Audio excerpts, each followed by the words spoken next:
Então, seja bem-vindo ao Think Tank desta semana. Como sabe, o Think Tank é um programa aqui do canal A Cor do Dinheiro, onde nós fazemos a análise semanal do que aconteceu, não só cá no Burgo, mas como lá fora, e sobretudo a nível económico e político.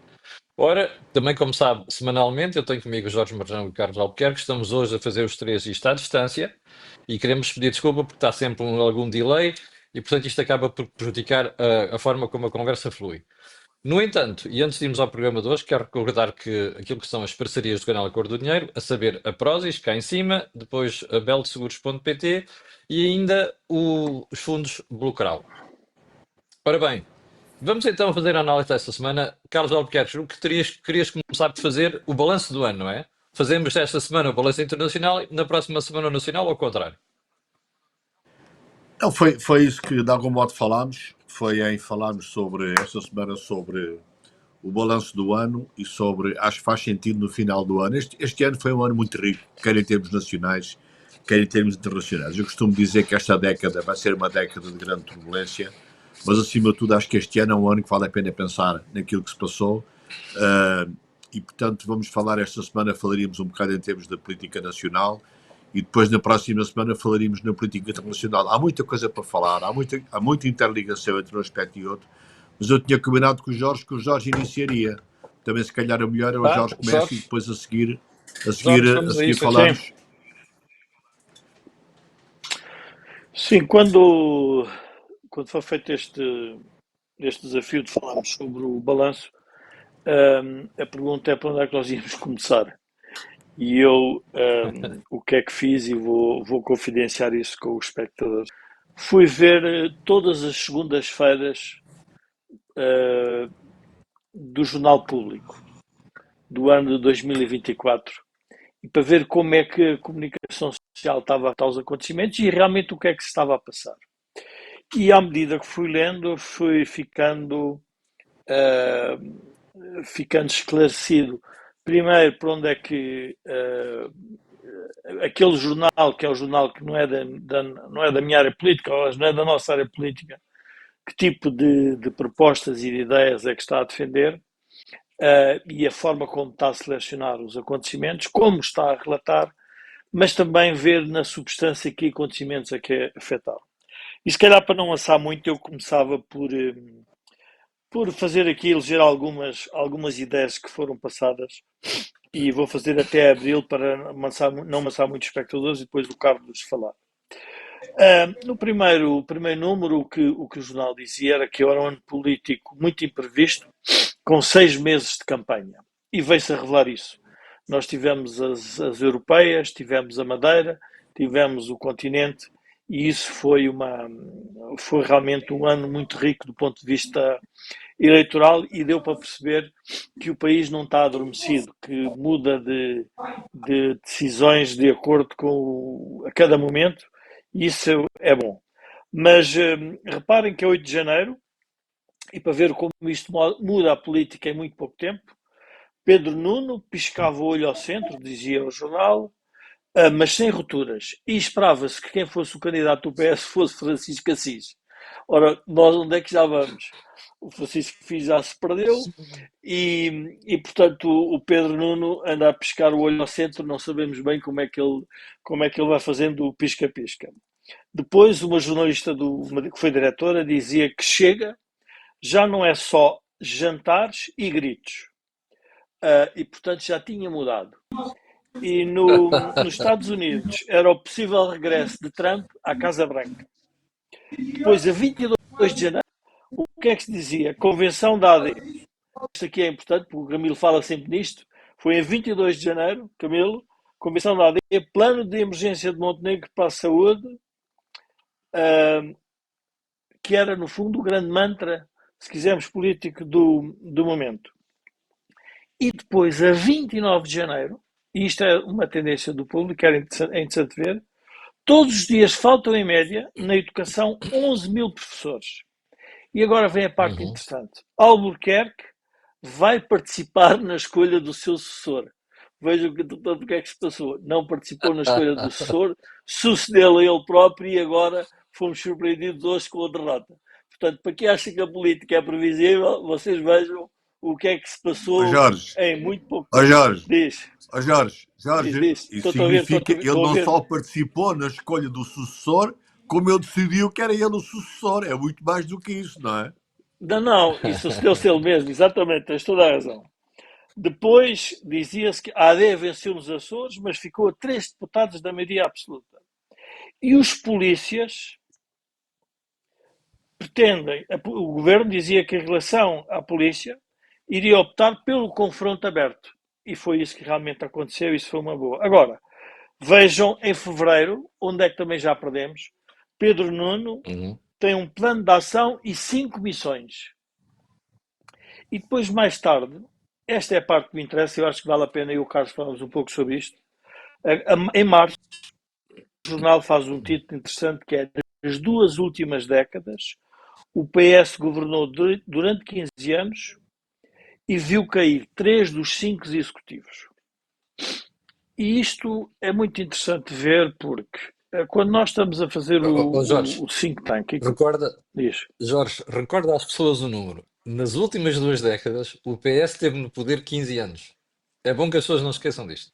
Podes continuar. não, é exato, 15 anos, e dos 3 executivos, dos 5, 3 caíram por eles próprios. E o que é que isto revela? Isto revela realmente o domínio da política pelo PS e Uhum. revela também uma outra coisa, que é a capacidade que o PS tem de se reinventar após cada desaire que tem. Ou seja, é um partido que eu diria darwiniano, ou seja, consegue sobreviver porque muda.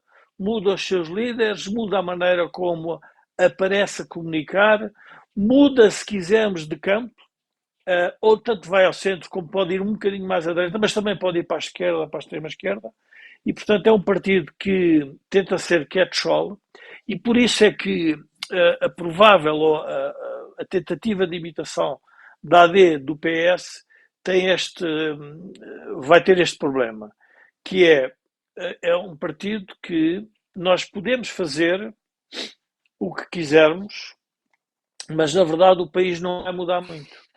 Porquê? Porque é um partido que percebe como é que o país se mantém sonolento, se mantém num impasse. E isto é muito importante, porque à medida que nós vamos olhando para dossiês complexos que este governo tem pela frente, a pergunta é: o que é que o PS fez nos últimos 15 anos? Ou seja, portanto, isto quer dizer, é dramático. Quer dizer, em 15 anos, nós temos um conjunto de problemas que não foram resolvidos. E vamos ter um outro É verdade. problema, que é, a partir do momento em que temos um governo minoritário, que obviamente está a tentar, no fundo, recentrar a política, porque ela também se extremou, torna todo este processo de mudança muito mais difícil e muito mais, eu diria até tenebroso. Tenebroso neste sentido. Parece que vamos ter que viver sempre no limbo de uma impossibilidade. O Joaquim dizia sempre que é importante que a política se consiga perceber quais são as suas possibilidades. O Joaquim já Uhum. falava muito nisso.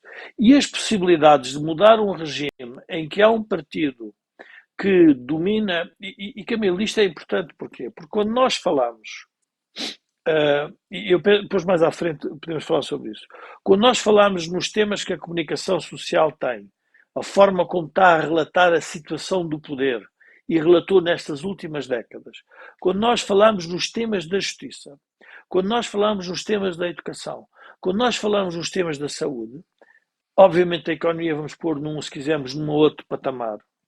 Nós verificamos que tudo aquilo que tem a ver com política pública que pode mudar isto está na prática É, inquinado.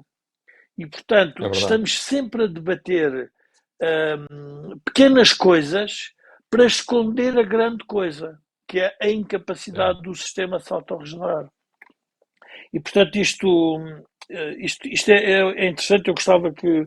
E depois, obviamente, a seguir vem 11, isto é 4 de março, esta menção do público, e depois 11 de março aparece um país à direita, em que o Chega quadruplica, o PSD ganha com 29,5%, e Pedro Nuno, naquele dia, avisou Montenegro para a AD não contar com o PS, e teve que contar com o PS. Ora, isto é interessante ver que num período de um ano, e agora a esta distância, a leitura que eu fiz, e provavelmente pode estar, diria, enviesada, mas a leitura que eu fiz é o PS e o PSD, na prática, e a AD, assustaram-se com o crescimento do Chega. E realmente estão os dois a fazer uma tentativa de estancar esse crescimento, o que faz sentido do ponto de vista da luta política do Ring amigo fencing, inimigo. Jorge. Estão os É dois a o fazer ring ring fencing. fencing. O ring fencing, É. mas têm que ter a noção de uma coisa, os dois.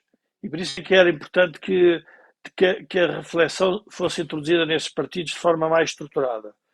É que a mudança de um país que é governado nas duas últimas décadas, 15 anos pelo PS, e nos outros 5 não é governado, é imposto o modelo de governo, que é rejeitado pela população, a probabilidade de criarmos focos de resistência, de contestação, de indignação, de rejeição, mas também, se quisermos, até de resignação, é maior. Ou seja, o país fica com pouca energia política para além daquela que existe. Eu depois já vou falar um bocadinho quais foram outras notícias que foram postas na capa, para nós percebermos o que é que fica depois na discussão da política do dia-a-dia.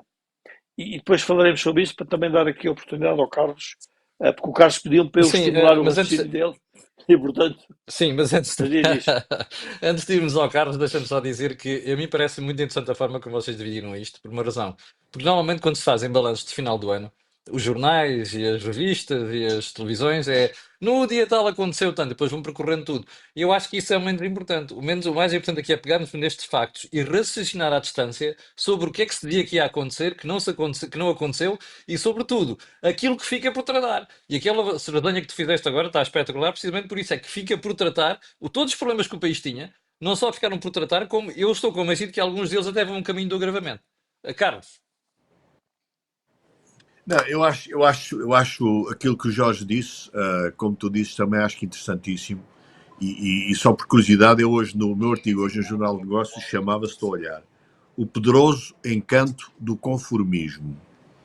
No fundo, vai muito de encontro àquilo que o Jorge também já disse, no sentido em que o país mudou alguma coisa neste último ano, as eleições mudaram significativamente o país neste último ano, mas o que parece é que as grandes questões e os aspectos fundamentais do país não são resolvidos e mantêm-se basicamente na mesma. Porque é que eu digo que o país mudou, e o Jorge também de algum modo foi no mesmo sentido, independentemente de evidentemente que um dos factos mais relevantes da mudança, há dois aqui em termos eleitorais que são muito significativos.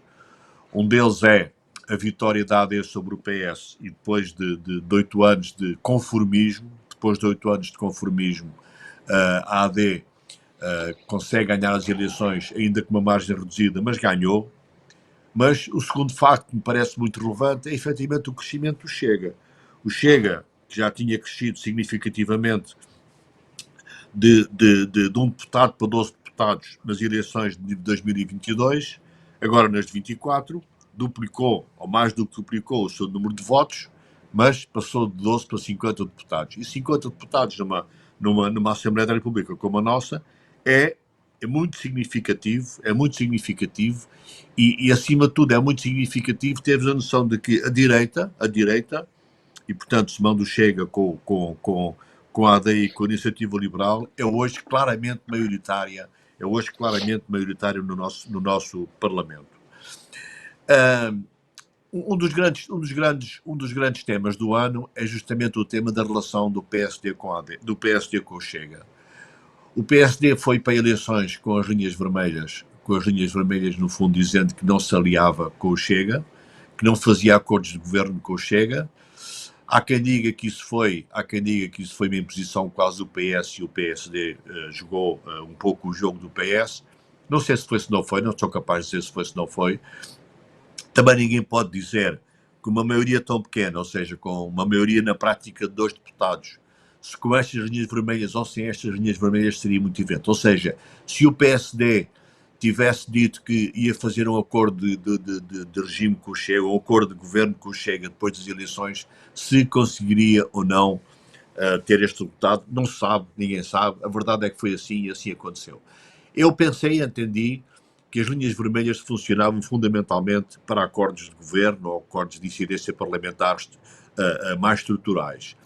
Não pensei que essas linhas vermelhas funcionassem em termos de, digamos, de acordos pontuais, para a aprovação de políticas pontuais, aquilo que sempre aconteceu e que me parece que podia perfeitamente acontecer, aparentemente essas linhas vermelhas acontecem com muito mais profundidade do que aquilo que eu pensava. O Jorge falava que o PS e o PSD, na prática, eu diria que surpreenderam, perdão, surpreenderam-se com o crescimento do Chega, toda a gente surpreendeu, porventura o próprio Chega surpreendeu-se, nas sondagens nunca aparecia com mais de 14%, 15%, penso eu, e eu acho que ainda não sabe bem o que fazer na relação com o Chega. O Chega, por outro lado, também tem, naquilo que é a sua forma de atuação, também por vezes coloca questões significativas a este tipo de entendimentos. Agora, o PSD ainda não entendeu bem o que fazer na relação com o Chega. O PSD ainda não entendeu bem o que fazer na sua relação dentro do conceito de direita. Deve ou não ter um acordo mais formalizado com o Chega? Eu acho que, do ponto de vista daquilo que seriam reformas significativas, deveria ter. Não vejo, honestamente, também no Chega, a vontade de grandes reformas. E esse é um tema que me parece muito relevante. E volto outra vez ao tema que o Jorge falou, que as questões estruturais não estão a ser corrigidas. Há algumas exceções e há alguns sinais que me parecem ter algum significado. Nomeadamente no Sistema Nacional de Saúde. Camilo, no Sistema Nacional de Saúde. Carlos, eu vou dizer porque é que foi mandei esta piada. Sim. Eu percebo, mas vou dizer porque é que mandei esta piada. Eu sou o defensor, já expliquei no Jornal de Negócios, já disse isso nos programas matinais. Repara, o governo tem maioria.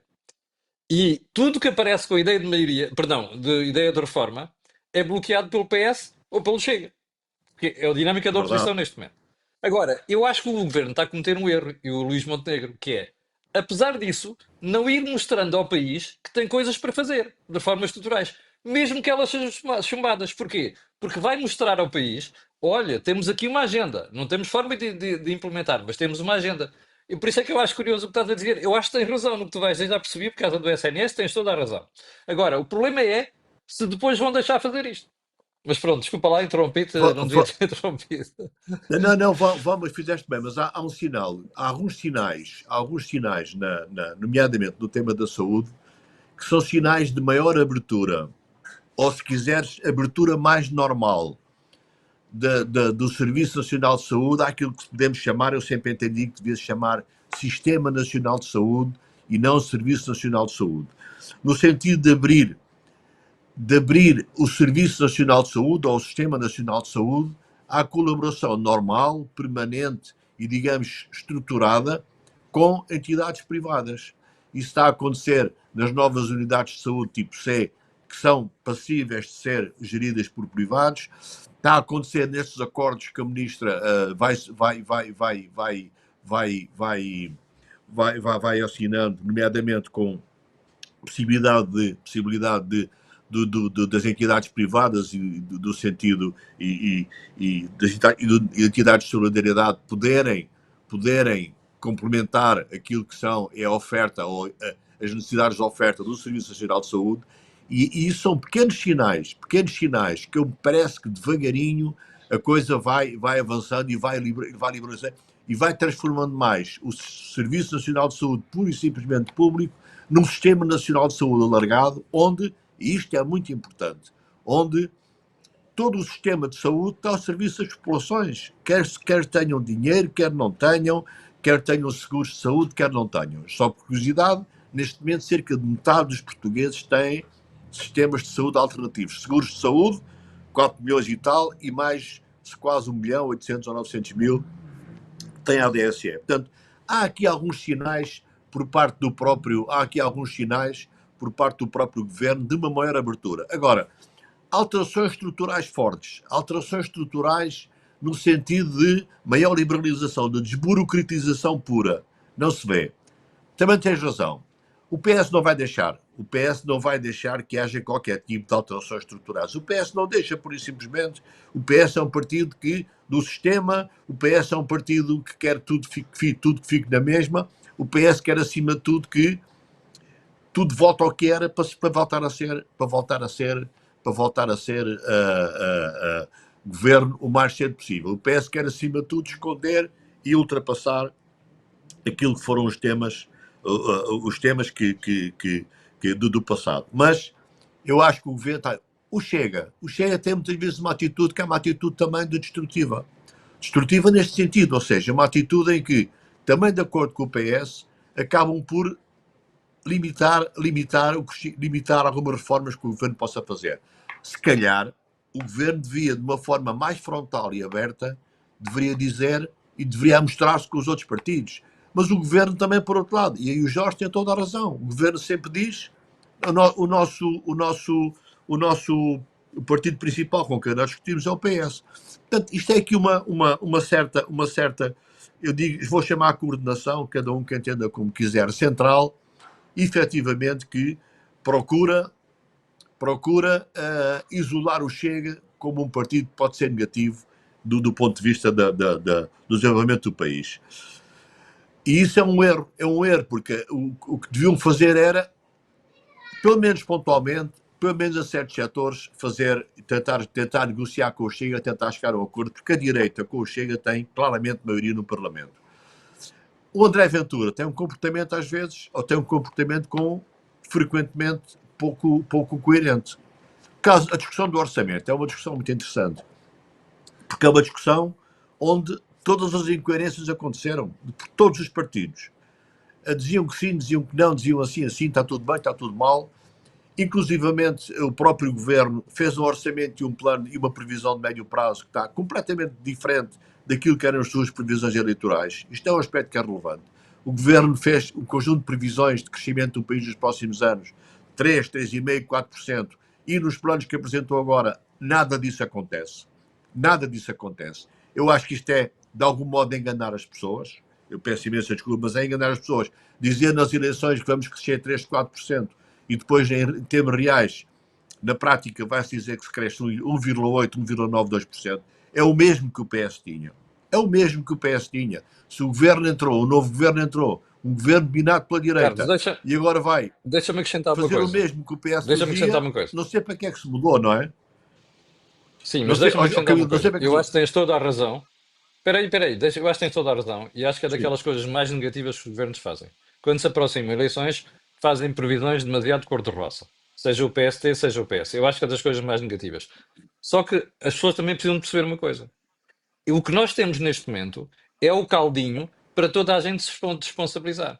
Porque agora que nós estamos a fazer esta crítica, que é uma crítica certeira que tu estás a fazer, e eu também já a fiz, com muita probabilidade, se disséssemos isso a um membro do governo, ia dizer assim: mas vocês estão-se a esquecer que nós não podemos fazer nada daquilo que queríamos no Orçamento de Estado, não conseguimos baixar o IRS, a reação da gente queria, e portanto não conseguimos fazer reformas. Ora, sem reformas que iam produzir efeitos daqui a 2 ou 3 anos, como é que vocês queriam que o crescimento fosse maior?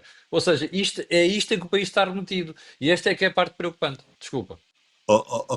Camilo, verdade. Mas aí o governo tinha uma opção que era muito simples. Nós prevíamos crescer 3% se fizéssemos isto e aquilo, e não nos deixaram. É verdade? Portanto, esta é a nossa previsão. E o governo não explicou. A única explicação que o governo deu foi uma explicação errada, dizendo que aquilo eram em políticas invariantes. Não é verdade. Aquele trabalho não é feito em políticas invariantes. A única coisa que é feita em políticas invariantes, está certo, segundo as normas europeias, é o crescimento potencial do PIB. Do PIB potencial. Isso está lá. Agora, o resto, o governo não explicou claramente. Por outro lado, talvez só dizer que a discussão orçamental Foi uma discussão cheia de incoerências de todos os partidos. E daquela forma não chegamos a lado nenhum. Daquela forma não chegamos a lado nenhum.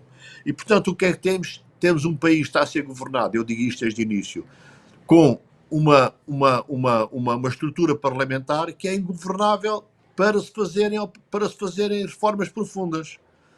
Enquanto, Uhum. enquanto entre o PSD e o Chega não existir nenhum acordo, que seja um acordo sério, seguro e que possa levar a reformas significativas, esta composição parlamentar não nos vai levar a lado nenhum. E por isso eu desde o início defendo que rapidamente deviam existir eleições legislativas e aí o PSD tem que dizer muito claramente se quer fazer um acordo, se está disponível ou não está disponível para fazer um acordo com o Chega depois das eleições. Eu acho que não deve criar linhas vermelhas, o Jorge fala muito disso, acha que em política linhas vermelhas não fazem sentido. Eu acho também que, neste caso concreto, não faz sentido, mas devem ser muito claros. Com esta estrutura parlamentar que resultou das eleições de março, com esta maioria, que é uma maioria muito frágil do ponto de vista do PSD, o país continuará neste conformismo normal, sem crescimentos significativos. Só uma nota que eu gostava de dar sobre. Este ano foi outra vez um ano também muito forte na discussão de 2 ou 3 temas que estão hoje a chegar muito, à cena política. O tema da imigração. O tema da imigração é um tema nacional, é um tema internacional, é um tema que está a ser muito referido e muito falado. É um tema em que se vê que o governo está de algum modo a procurar algumas soluções. Mas nós temos aqui um grande problema muito complicado. É o problema de temos que atrair imigrantes para o crescimento do PIB crescer, para o PIB crescer. Temos que atrair imigrantes para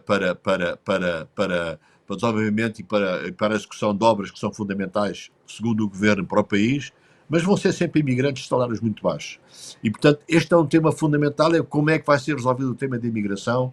Até hoje, ainda não houve soluções muito claras. Nunca vão haver soluções finais, mas, aparentemente, o tema da regularização está a correr de uma forma agora mais célere, tal forma que deixou de ser, digamos, dia a dia da comunicação social. O tema da necessidade de imigrantes continua a estar na ordem do dia e vai continuar a estar e, aparentemente, pelo menos parece que o governo está a fazer alguma coisa para resolver. Mais um tema que tem sido muito falado, e digamos, este é falado muito mais, se calhar, nas elites do que propriamente no público em geral, os temas que os americanos chamam de diversidade, igualdade e integração. Diversidade, igualdade e integração, os temas que nós falamos do wokeismo, que na prática tem sido muito uma bandeira do Chega, e em alguns casos muito corretamente. Eu vi aqui há dias um deputado do Chega com uma brochura de uma escola secundária de Gaia. É uma coisa absolutamente horripilante, quer dizer, não se percebe como é que uma escola pública faz um documento daqueles em que inclusivamente propunha às crianças de 11 anos, se quiserem ter consultas de sexualidade sem os pais, que digam que querem ter as consultas sem os pais. É uma coisa absolutamente absurda. Mas é um tema que também vai continuar a estar na ordem do dia. O próprio Chega vai manter este tema na ordem do dia e penso que o governo, de algum modo, também começa a entrar nestes temas e a procurar alguma solução para eles. Depois só queria acabar com isto, quer dizer, esta história que eu digo hoje, que eu hoje escrevi, que é o poderoso encanto do conformismo, é no fundo dizer que às vezes não fazer nada é muito bom aos governos porque os descansa, não é? Não fazem nada, ficam descansadinhos. Já uma coisa está mal, foi o Satanás, foram terceiros, foi o outro, foi Deus Nosso Senhor Jesus Cristo, foram as nuvens. E depois o que é que se pensa no final disto? Temos 8 anos numa política pura de conformismo e a seguir vamos para o Conselho da Europa presidir. Ou para a Comissão Europeia presidir para um lugar daqueles lugares importantes da Europa. E, portanto, às vezes, se calhar, muita gente pensa também a nível dos governos que é bom, este conformismo é bom, é positivo, e este conformismo é uma coisa que recompensa no final. Fica ao país, não é? Porque este conformismo não leva ao país a lado nenhum. Jorge, Camilo, eu vou tentar, ainda tenho aqui mais material que depois queria partilhar, partilhar, partilhar, partilhar. E é o seguinte, hum, quando tu falaste há pouco na questão das reformas, O que fica notório é que o PSD assustou-se com, em 2 décadas, ou 15 anos, o PS governar e 5 anos ter tido uma governação que foi uma governação contrária, se quisermos, aos interesses, diria, instalados. E, portanto, o PSD teve que decidir se quer não ofender, se quiser, não quer ofender o eleitorado como ele é hoje, ou quer desafiar o eleitorado a mudar. E, portanto, essa é uma decisão estratégica à direita, e pergunta se é à direita, não. É uma decisão estratégica política do país. À direita, à esquerda e ao centro. Porque o país, como está, e depois vamos olhando para os grandes números, estamos sempre a ficar atrás comparativamente aos europeus. Há aqui um espectador, o nosso inestimável Rafael Ferreira, que nos alerta sempre para as barbaridades que nós estamos a dizer. E como nós estamos a dizer barbaridades, é de achar que ele também diz algumas, é a questão da democracia, esta vantagem. E eu vou-lhe dizer a barbaridade que ele refere. Então, e o PS não fez nada, e eu tenho que relembrar, e é importante que ele pense nisto, porque sendo um votante de esquerda, tem que decidir que PS à esquerda quer ter. O PS governou 15 anos e levou a direita a governar 5 anos porque criou uma bancarrota. E, portanto, e depois reinventou-se ele próprio com uma geringonça para explicar que a decisão do PSD tinha sido errada. Portanto, vocês vejam a incongruência do próprio PS. Ou seja, o PS governa o país em 2 décadas, 15 anos, cria uma bancarrota, explica o erro da solução da bancarrota, volta atrás e depois cai e depois diz que é preciso ir ao centro e é preciso atacar a extrema-direita e a direita radical.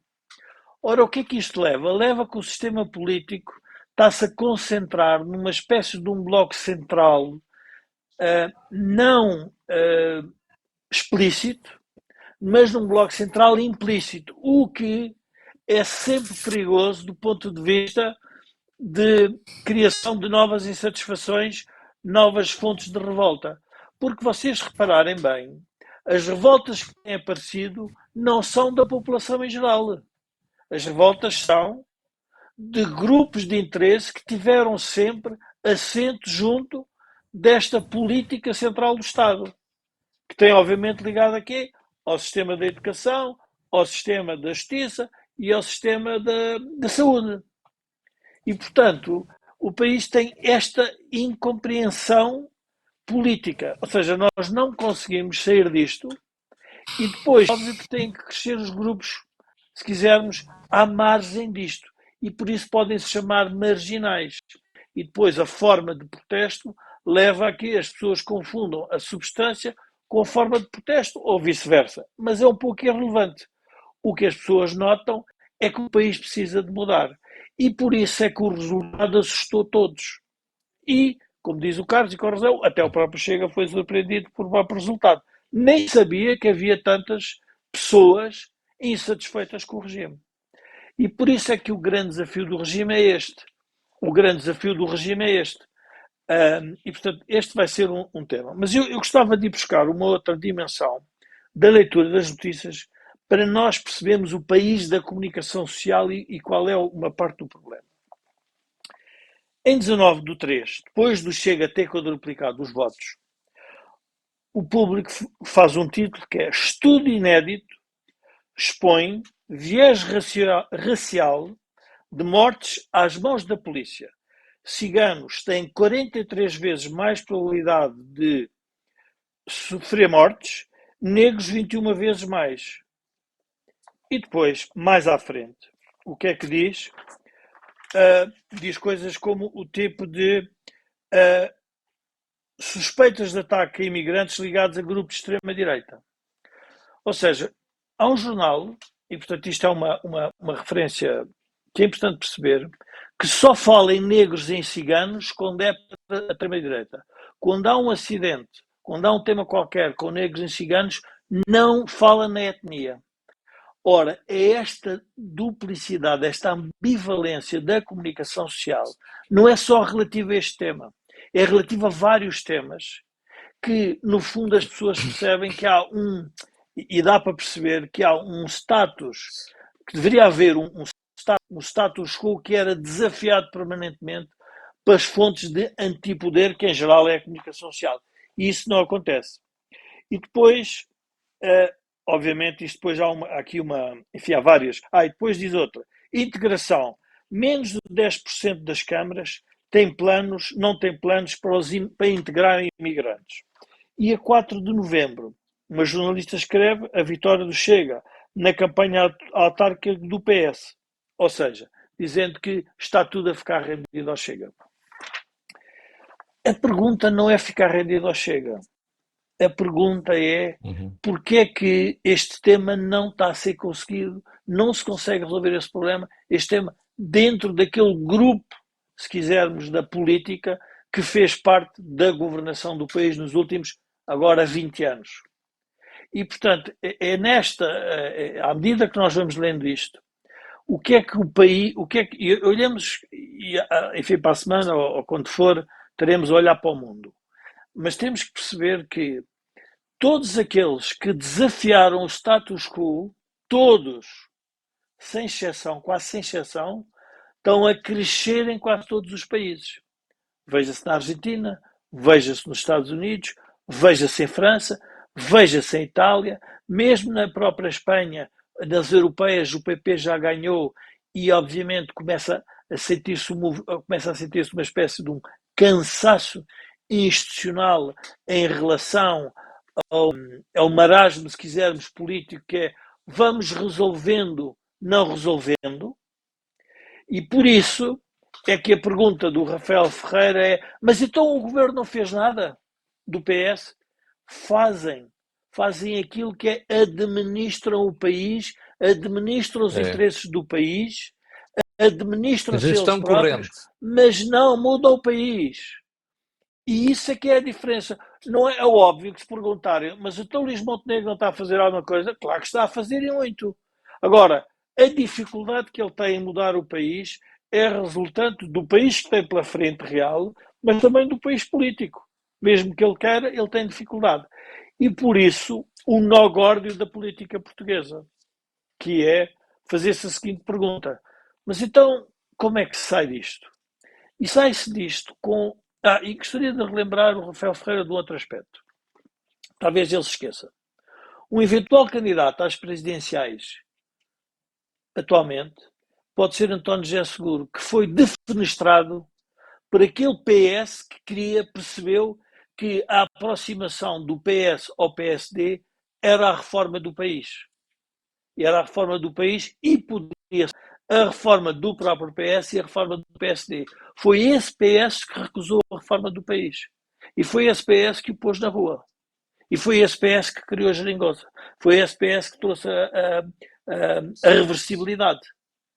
E é esse PS que agora anda na rua e anda constantemente a atacar o PSD, cada vez que o PSD é reformista. Há uma outra notícia, Camilo, que é fascinante de ver, que deu um gozo olhar para isto, que é,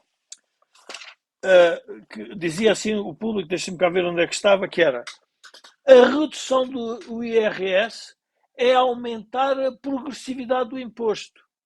Ou seja, vocês vão ver, a partir do momento em que a AD diz eu até vou reduzir, quer devolver às pessoas o dinheiro delas, conseguiu-se criar uma ideia com os estudos, por isso é que o Carlos ficou muito irritado quando eu dizia que os estudos, inquéritos, não gosto disso.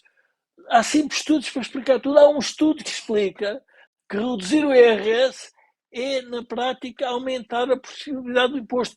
O país fica mais desigual. Vejam só isto. Depois sobre o IRC, nem vale a pena falar, porque então aí as asneiras foram atrás umas das outras. Mas depois, esta é a parte interessante. Há aqui uma parte que logo a seguir, para explicar que isto tudo, o país mudou à direita, mas depois há um estudo que a maioria dos portugueses elogia o legado de Abril. Assim como quem diz, olhem que isto não é para abandonar Abril. Portanto, há um estudo correto. Não sei qual é, mas foi. E depois diz, mas 2/3 da população avalia que a corrupção piorou de 1974. Ou seja, isto é uma coisa fascinante. Ou seja, o país está dividido entre gostamos de Abril, mas o país tornou-se mais corrupto. E depois, mais à frente, faz-se um outro título, muito mais tarde, que é, mas afinal, onde é que está a corrupção? E a corrupção aparece nos clubes de futebol, nas câmaras, nos partidos, no clube de futebol, nas câmaras e nos partidos. E depois há aqui uma parte que achei interessante, que era o livro. O livro diz que quer a Europa tem já mais de 36 horas de comboio. Ou seja, o Rui Tavares quer se lembrar dos tempos que andava naqueles comboios para ir visitar a Europa e quer que a gente vá à Europa mais rápido. Ele tem que perceber que se formos mais rápido para a Europa ainda ficamos com menos população que gostaríamos que fosse retida.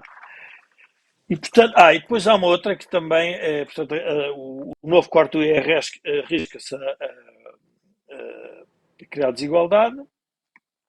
E depois há um artigo interessante em maio, do professor Cavaco Silva, que é o que distingue o PSD não é a origem das suas raízes.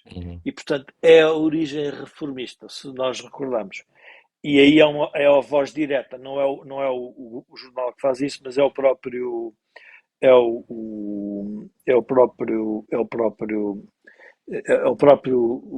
presidente, ex-presidente que faz este discurso. Mas depois, Camilo, agora voltamos ao Sistema Nacional de Saúde, que gostas muito de falar. Em maio, há um título que diz assim: a falta de doentes desperdiçou 900 mil consultas hospitalares. Ou seja, o poder instalado quer imputar às pessoas a responsabilidade da má gestão do sistema. As pessoas não podem faltar. Exatamente. Podem faltar fazer greves à sexta-feira, mas não podem faltar porque o sistema de saúde, ou seja, está-se a tornar insano discutir política em Portugal. A pergunta é muito simples. Um sistema organizativo funciona mal. E a gente diz que funciona mal. Não pode funcionar mal porque eu acredito que isto é que é o socialismo no seu melhor. E o socialismo tem sempre a mesma expressão.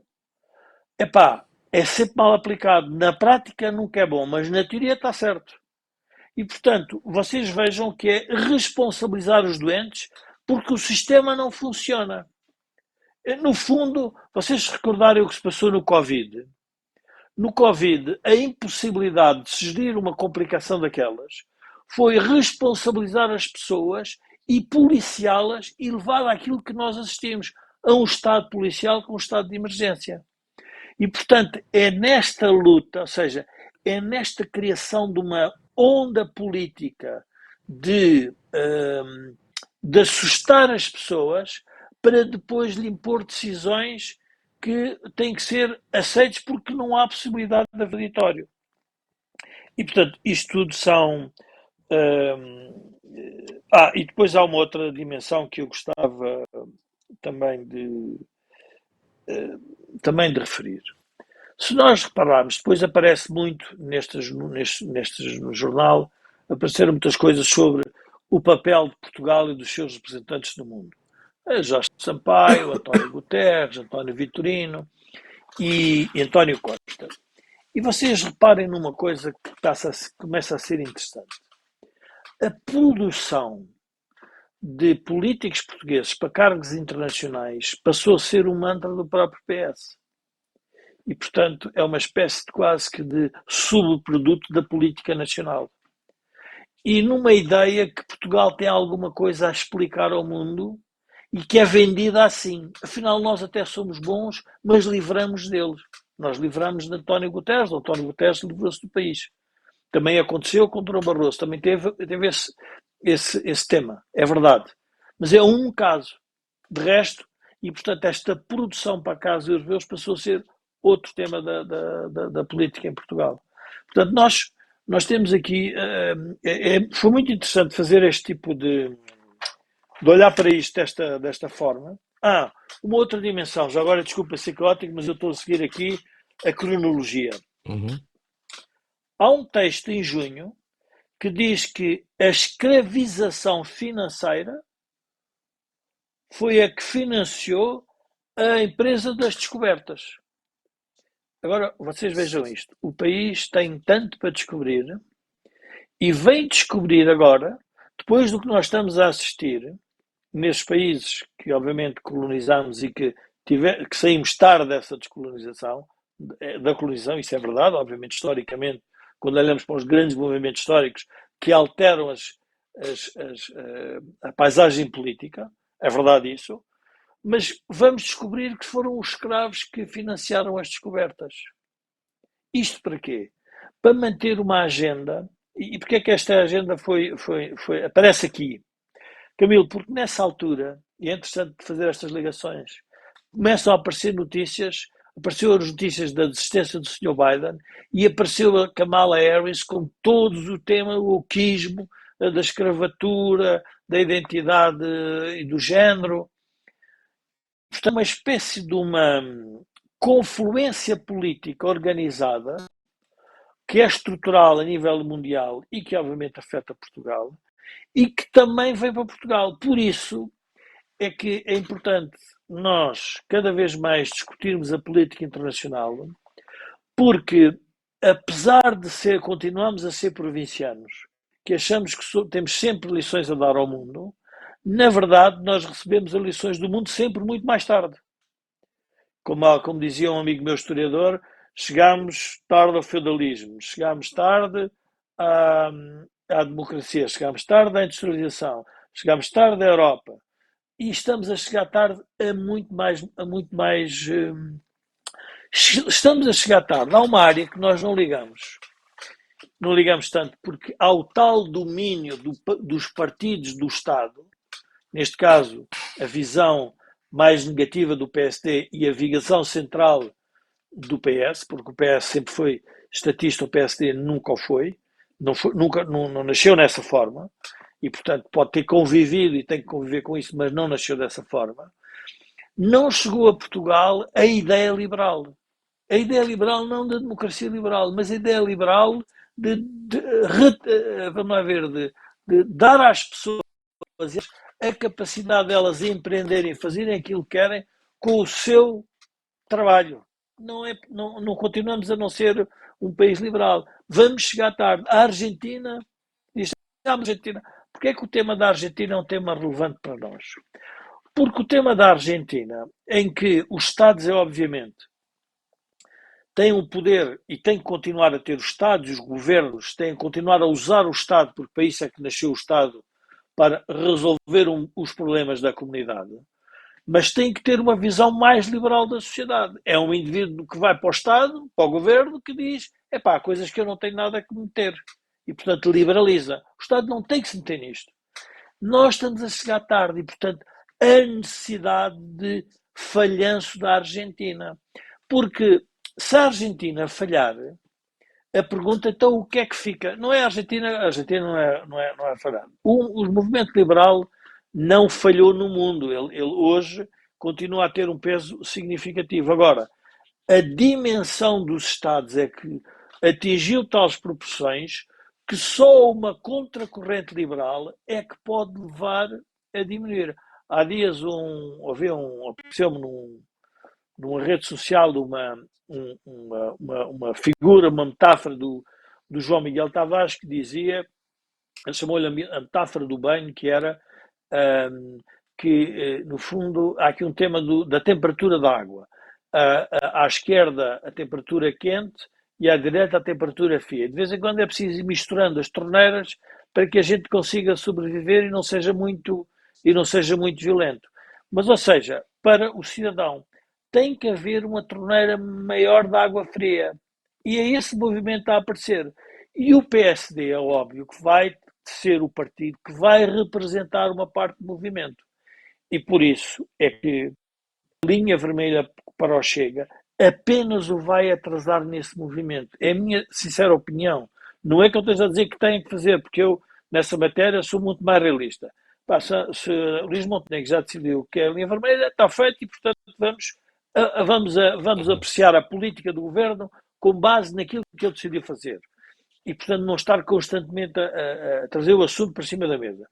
O problema é o problema da grande tendência. A grande tendência, a ponta do iceberg, é que parece que o problema agora da sociedade política portuguesa é o Chega. Não. O problema da sociedade política é o que está por baixo das duas últimas décadas. O que está por baixo das duas últimas décadas é que é a parte que nós devíamos debruçar, é o que está mesmo profundo na sociedade portuguesa. E por isso é que eu tenho que e aprecio cada vez que o PSD, apesar de todas as suas, das suas restrições e das suas estratégias eleitorais, de vez em quando tem um assomo de reformismo e dizer é preciso mudar algumas coisas. E, portanto, nós temos que apreciar, porque é nessa profundidade que o país tem que começar a mergulhar. Não é na parte de cima da política, dos estudos, dos inquéritos, para provar que o partido A está bem, o partido B que está errado, o partido C. Não. Nós temos uma sociedade significativamente dependente do Estado. E é difícil os partidos políticos enfrentarem isso. Há aqui uma notícia que também me fez sorrir, que foi o Pedro Nuno Santos, ao momento que diz o país tem que compreender o chumbo do PS ao Orçamento de Estado. E depois aprovou. Agora vocês vejam, porquê que o PS não chumba o Orçamento de Estado? Porque o PS percebe que não está preparado para eleições que o podem afastar de forma absoluta da governação. E prefere manter este limbo. E o PSD, com a ânsia de chegar ao poder e de manter o poder, também vai atrás disso, o que é compreensível do ponto de vista político. Mas depois, quando nós olhamos numa série longa, vemos, mas isto para onde é que nos leva? Por isso é interessante ver o artigo do professor Cavaco Silva, que está a tentar projetar o PSD para a frente, mas depois, o que vem em realidade, olhando, por exemplo, o que um jornal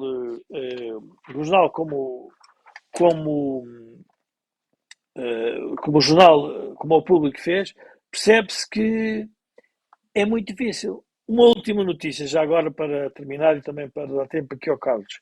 11 de novembro, apenas 2,9% dos inquéritos por crimes de ódio chegam a julgamento.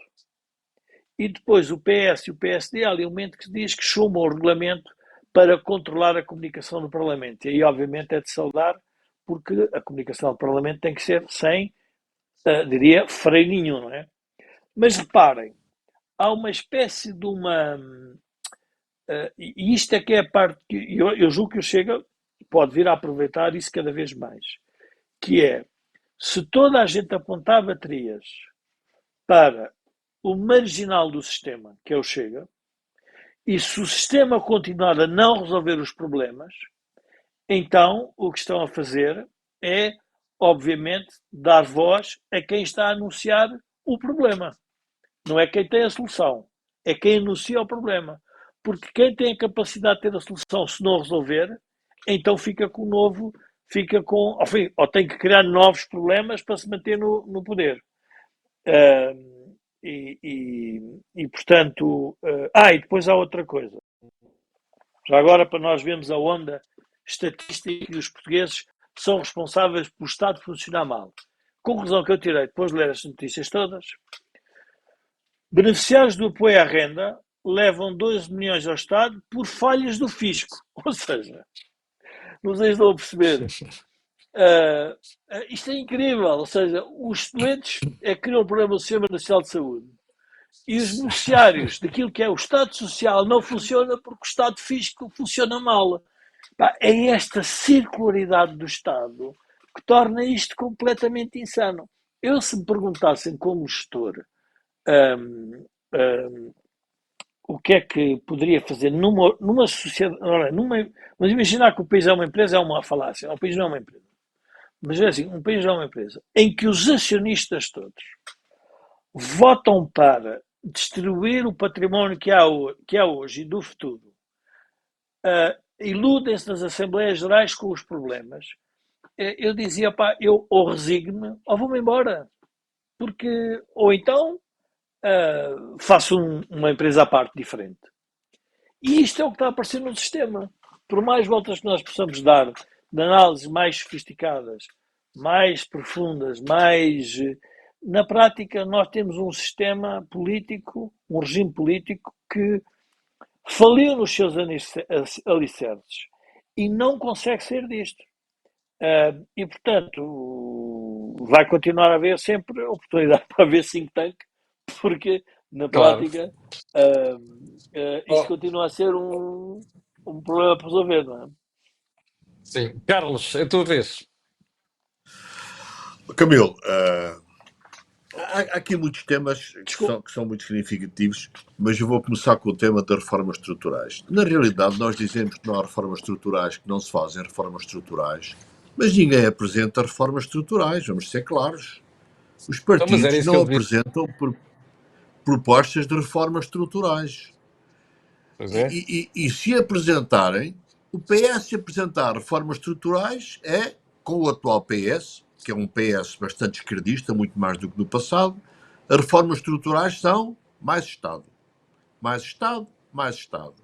E o que é curioso é que o próprio Chega, o que propõe também normalmente é mais Estado, mais Estado, mais Estado.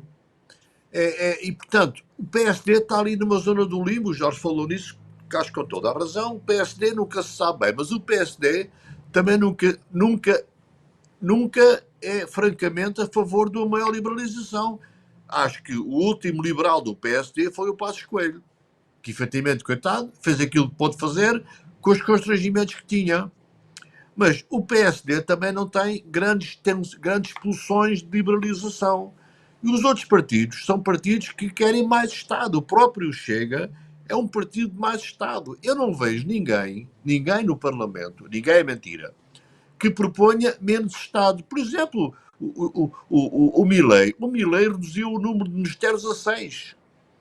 O, o Trump agora criou aquele departamento de eficiência governamental que vai procurar reduzir significativamente.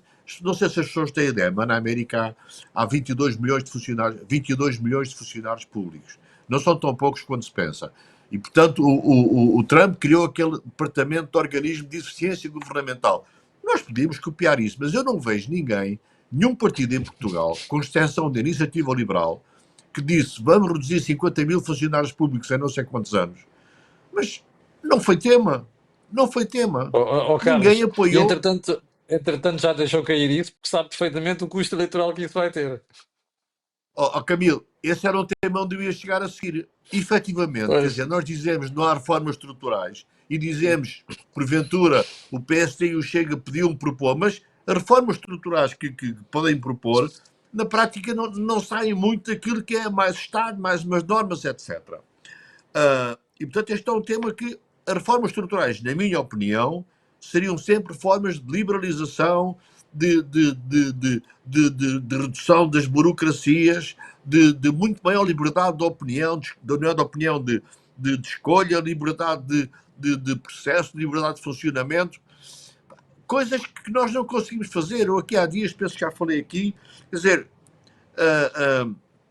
o apoio do Estado, que às vezes demora 6 meses a decidir, devia ser feito em 15 dias, um mês. Uma decisão estatal para fazer uma decisão de construir um novo edifício demora meses ou anos. E, portanto, tudo isto devia ser reduzido. E não se vê, por parte dos partidos políticos, nenhuma pulsão nesse sentido. E isto, as últimas eleições, confirmaram uma série de coisas interessantes. Estou aqui a puxar um slide que eu tenho sobre isso. E confirmaram, efetivamente, que os maiores partidos vivem muito das pessoas com mais idade. Já falámos nisso, mas nunca é pouco faltar a falar.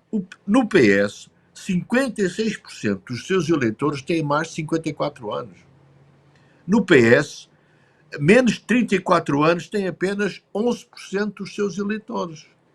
Portanto, o PS não é capaz de falar para a juventude, não é capaz de falar para as pessoas mais novas, que são aquelas que correm mais riscos, são aquelas com maior capacidade de empreendedorismo, são aquelas que são capazes de tomar atitudes mais dinâmicas e de mais desenvolvimento. O PS tem 11% de eleitores abaixo de 35 anos. Abaixo de 35 anos. Já a AD tem 22%. O Chega tem 34% de eleitores abaixo de 35 anos. E a Iniciativa Liberal tem 55%. Ou seja, estes novos partidos estão efetivamente a conseguir captar a juventude. O que é bom. O que é bom. Pelo menos deixa-nos a esperança que o futuro será um futuro mais dinâmico, mais agressivo, de maior empreendedorismo por parte das pessoas. Obviamente que acima de 35 anos é o inverso. O PS tem, acima de 35 anos, 90% dos seus eleitores, 90% dos seus eleitores. O PSD, a AD, tem 78%, o Chega tem 65% e a Iniciativa Liberal 44%. Vou só dar mais uma nota. Com abaixo do ensino secundário completo, abaixo do ensino secundário completo, o PS tem 46% dos seus eleitores. O PSD tem 28,5%, a AD tem 28,5%, o Chega 33% e a Iniciativa Liberal 8,7%. Portanto, efetivamente os partidos, os maiores partidos, o PSD, a AD e o PS, têm como uma base significativa, muito mais o PS, as pessoas com mais idade, que são pessoas mais conformistas, naturalmente. Um reformado não quer grandes mudanças no país, um reformado quer que o país vá andando assim, mais ou menos como está, mais 1% agora, mais 2% amanhã, e portanto, as pessoas com mais idade, e isto é a matriz do nosso sistema eleitoral, a matriz da nossa fotografia eleitoral. Portanto, quer dizer, não se vai mudar nos próximos tempos, mas eu estou convencido que em termos de alguma geração, em termos geracionais, as pessoas mais novas vão, alguns no futuro, tomar conta do país e tomar conta dos partidos. Portanto, quer dizer, este é um aspecto relevantíssimo. É, efetivamente, os partidos de poder, aqueles que tiveram os tais 15 anos do PS, o PS teve 15 anos de poder a trabalhar para manter a sua base eleitoral de pessoas com mais idade.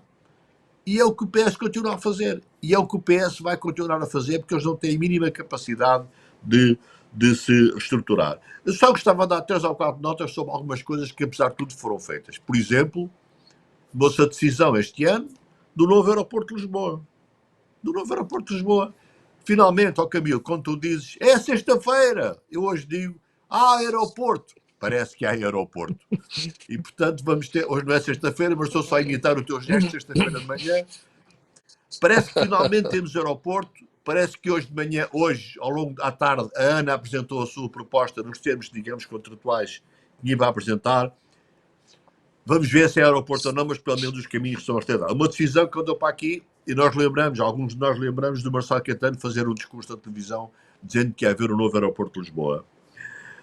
Também, por outro lado, 10 anos depois do colapso do Banco Espírito Santo, começou o julgamento dos responsáveis, do principal responsável do Banco Espírito Santo. É alguma coisa. Falta um outro que anda para aí pendurado, parece que vai começar a curto prazo, mas não faz sentido nenhum. Isto é um desprestígio, não é um desprestígio para a justiça. É um aspecto extremamente negativo do país. 10 anos para começar um julgamento em primeira instância.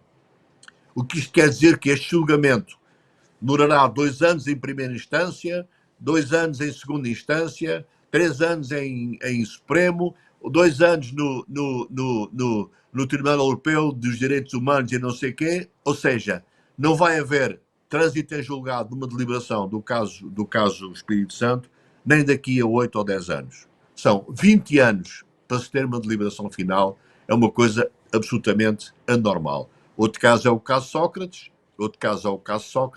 onde também aqui, quer dizer, há 10 anos que andamos nisto e também não se sabe quando é que isto vai resultar. Finalmente, em outubro, foi nomeado como Procurador-Geral o Dr. Amadeu Guerra. Parece que o caminho que está a dar à Procuradoria é razoavelmente diferente deste caminho que foi até agora. Eu devo dizer também, já agora, curiosamente, que no tribunal, os temas de trabalho em termos de justiça funcionam bastante bem. Digo eu, bastante bem do ponto de vista de rapidez. Um tema de direito de trabalho chega com alguma normalidade ao Supremo, com decisão final do Supremo em 2 anos. Em 2 anos. Um tema de direito de trabalho pode chegar ao Supremo em 2, 3 anos no máximo, O problema o que são é os bastante bom. criminais, Mas Carlos. como? O problema são os Exatamente. Os criminais. O temas, problema é os os temas de criminais. trabalho, os temas de trabalho funcionam bastante bem. Devo dizer que às vezes parece que há um certo enviesamento, sempre a favor dos trabalhadores, sempre contra a entidade patronal. Até parece que é sempre a entidade patronal é sempre mais, é sempre o David contra o Golias. Agora, É, o rapidez bandido. existe. Rapidez existe. Justiça total, muitas vezes, tem certas dúvidas. Portanto, apesar de tudo, alguma coisa funciona bem a esse nível. Mas, pelo menos, o governo tomou algumas decisões, não são estruturais, mas são decisões importantes. Decisões do ponto de vista de resolver casos que andavam em julgamento, casos que andavam aí pendurados há vários anos, com greves, com manifestações, etc. Aparentemente o governo tomou algumas decisões e resolveu algumas coisas, o que não é mau. Agora, o país crescer, o país desenvolver-se, o país passar para um nível superior de desenvolvimento económico ao nível dos melhores, não vai acontecer. Outros países vão continuar a ultrapassar-nos.